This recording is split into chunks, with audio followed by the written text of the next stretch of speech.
자, 우리가 지난 시간까지 해서 현대국어 문법에 대해서 내용 학습, 그 다음에 문제풀이까지를 해서 전체 마무리를 다 했는데, 자, 오늘 내용을 포함해서 두 번에 걸쳐서는 너희들이 어떻게 고전 문법에 대해서 공부를 해야 되는지, 자, 그와 관련된 설명도 좀 하고, 자, 또 이것만큼은 꼭 좀 알았으면 좋겠다라고 생각되는 고전 문법의 기본 개념에 대해서 수업을 좀 해볼 건데, 자, 여기서 말하는 기본 개념이라고 하는 것은 국어의 가장 근간이 되는 훈민정음에 관련된 내용들이야. 자, 적어도 훈민정음과 관련한 기본 개념을 그 자체를 시험에서 직접 다루지 않는다고 하더라도 이 중세나 근대국어 관련된 시험 문항을 출제할 때 가장 밑바탕이 되는 지식이니까 너희가 모르고 있으면 안 되겠지.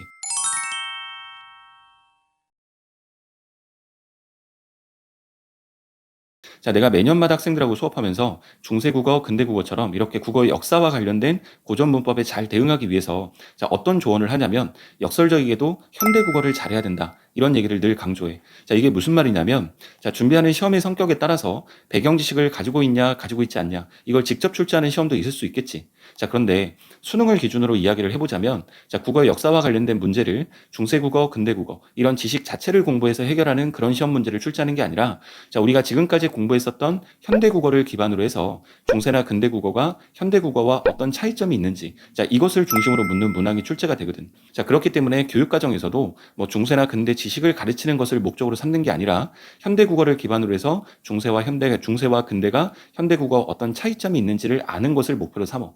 자, 그래서 뭐 아까도 얘기했지만 평가원에서 출제했던 문제들을 중심으로 우리가 생각해 보면 중세나 근대국어 지식 자체를 직접 묻는 문항을 출제하는 것이 아니기 때문에 자, 그리고 현대국어와 어떤 차이가 있는지를 묻는 그런 문항을 출제하기 때문에 자, 필요에 따라서 시험 문제에서 필요하다면 중세나 근대국어의 어떤 문법적인 특징은 다 보기 자료를 통해서 알려줘. 자, 그렇기 때문에 쓸데없는 공부하는데 시간 낭비하지 말고 자, 모든 기준은 현대국어니까 그 현대국어와 관련된 공부를 좀 탄탄하게 해놔라. 자, 그리고 그것을 중심으로 중세나 근대국어 자, 이런 국어들이 어떤 차이가 있는지 이런 견주는 공부를 너희들이 하게 되면 적어도 수능에서 고전 문법 때문에 고생할 일은 없다고 말할 수 있을 것 같아. 자, 그래서 고전 문법에 대해서 실수하고 싶지 않다면 자, 그만큼 더 현대국어 공부를 철저하게 해라. 이게 내가 너희들한테 해줄 수 있는 공부 방향에 대한 조언이야. 자, 그럼에도 불구하고 자, 국어의 역사와 관련된 어떤 선택지나 내지는 보기 자료에 나오는 기본적인 개념어들을 너희들이 처리하기 위해서는 가장 기본되는 그 기본 개념에 대해서 학습이 좀 필요하겠지. 자, 그래서 그와 관련된 내용을 오늘 설명을 좀 잠깐 하려고 그래.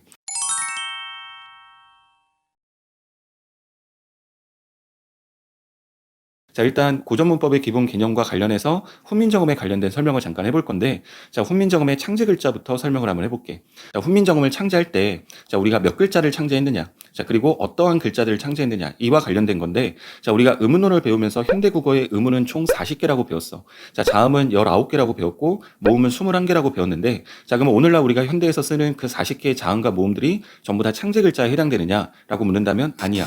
창제 글자는 28자만 만들었거든. 자, 그래서 지금 너희가 지금 눈으로 보듯이 자음은 17자를 만들었고, 자, 모음은 11자를 만들었어. 자, 그러면 이런 갭이 왜 생기느냐라고 말한다면, 자, 창제한 글자도 있지만, 창제한 글자를 바탕으로 어떤 운용 원리에 따라서 만든 글자가 있거든. 자, 그러니까 운용 원리에 따라서 만들어진 글자냐, 아니면 직접 창제한 글자냐. 자, 이걸 너희들이 구별하는 게 되게 중요해. 자, 그래서 자음은 17자를 만들고, 모음은 11자를 만들었는데, 자, 자음은 기역부터 희읍까지. 자, 지금 요게 14개의 자음이거든.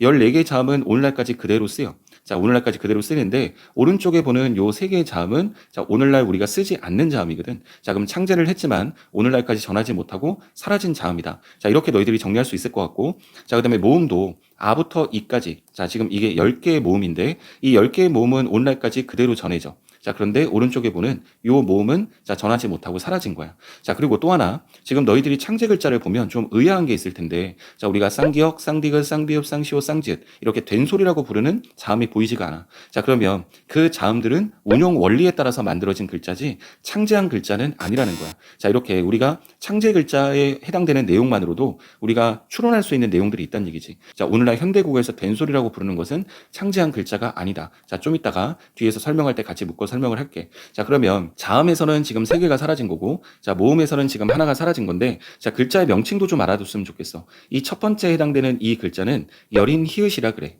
자, 여린 히읗이라는 명칭을 가지고 있고, 자, 두 번째 자음에 해당되는 얘는 반치음이라 그래, 글자 명칭이. 자, 그 다음에 세 번째 해당되는 이 자음은 옛 이응이라고 하는 자음인데, 지금 여기에서 보는 이응과 구별을 반드시 해야 돼. 자, 음가가 있냐 없냐에 따라서 다르게 썼기 때문에 두 개가 다 이응이다라고 생각하면 안 되고, 자, 이응과 옛 이응 이렇게 구분할 수 있어야 돼.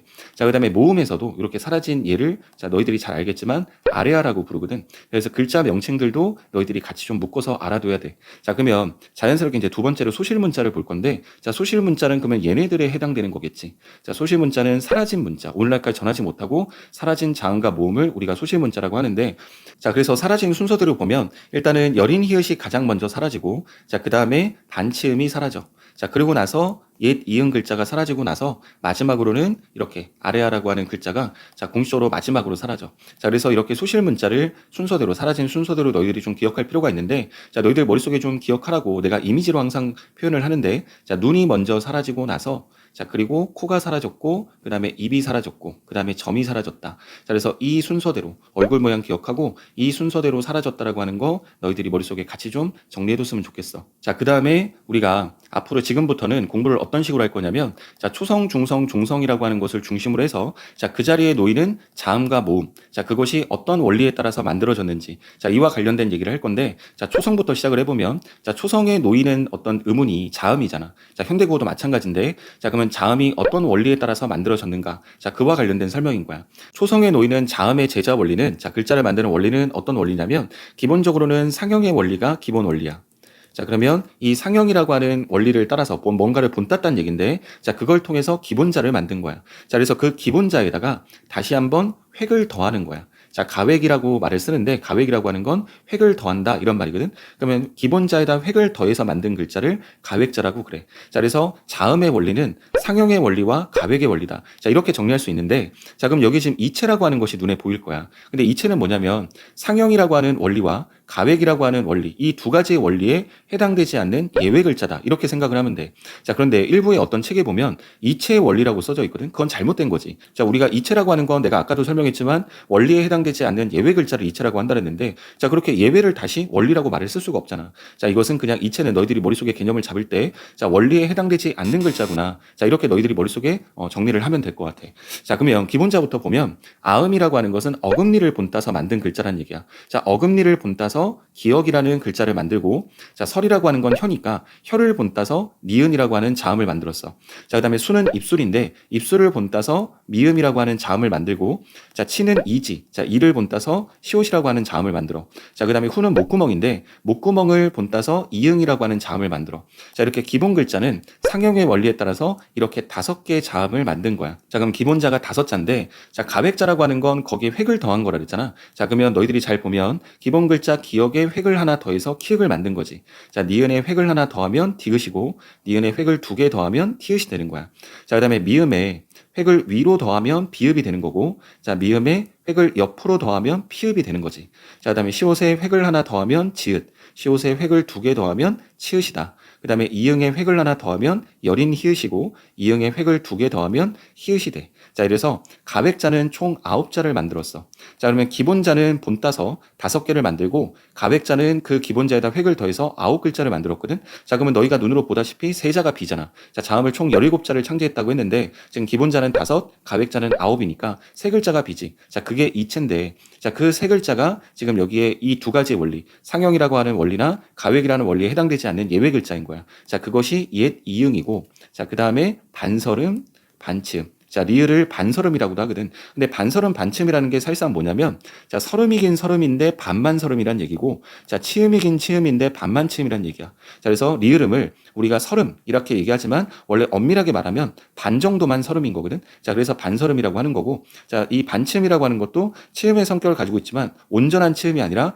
반만 치음이다라고 해서 우리가 반치음이라고 부르는 거야. 자, 이렇게 일단은 이체자까지 3개를 더하면 총 17자가 나오겠지. 그래서 자음의 원리는 일단 기본 기본적으로는 기본자를 상용의 원리에 따라 뭔가를 본따 만들고, 자, 거기에 획을 더해서 9자의 가획자를 만든 거야. 자, 그리고 거기에 해당되지 않는 예외 글자 3가지를 뒀는데 예디음과 그다음에 리을, 그다음에 반치음까지. 자, 이렇게 해서 총 자음의 제자 원리를 설명한 거니까, 자, 이런 원리와 관련돼서는 정확하게 너희들이 좀 기본적으로 숙지를 해야 될 것 같아. 자, 그다음에 이어서 모음과 관련된 것들을 볼 건데, 자, 모음이 놓이는 자리는 중성의 자리잖아. 자, 그래서 중성 자리에 놓이는 모음은 또 어떠한 원리에 따라서 만들어졌느냐라고 하는 건데, 일단 1차적으로는 자음과 비슷하게 상형의 원리야.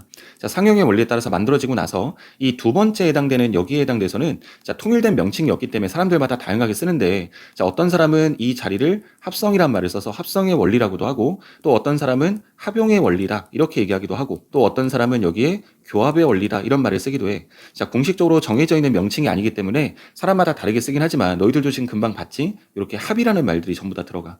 자, 그래서 이 자리에 해당되는 원리의 가장 기본적인 것은 뭔가를 합친다. 자, 이렇게 너희들이 개념을 잡으면 될 텐데, 자, 그러면 우리가 아까 전에 자음을 배울 때 자음에서는 기본적으로 본뜬, 그렇게 상형의 원리를 적용했던 글자들이 전부 다 발음 기관을 본뜬 거였거든. 어금니나 뭐 혀, 그다음에 입술, 이, 목구멍 이렇게. 자, 그런데 모음은, 자, 본뜬을 했었는데 그 자체가 발음 기관이 아니라 좀 다르게 뭐 우주를 이루는 3가지 요소, 이렇게 좀 추상적인 것들이야. 자, 그런데 기본 글자는 상형의 원리에 따라서 만들었는데, 하늘은 둥글고, 자, 땅은 평평하고, 사람은 서 있다. 자, 이렇게 우리가 3가지, 자, 이렇게 아래아와 이 이렇게 3가지의 모음은 일단 기본적으로 상형의 원리에 따라서 만들어진 글자야. 자, 그리고 이제 초출자는 기본 글자를 합친 거거든. 기본 글자를 합쳐서 만든 글자를 우리가 초출자라 그래. 자, 그래서 하늘과 땅을 합치고, 그 다음에 사람과 하늘을 합치고, 그 다음에 땅과 하늘, 그 다음에 하늘과 사람, 이렇게 합쳐서 초출자는 오, 아, 우, 어 이렇게 4개의 글자를 만든 거지. 모음을 만든 건데, 자, 이 초출자의 특징은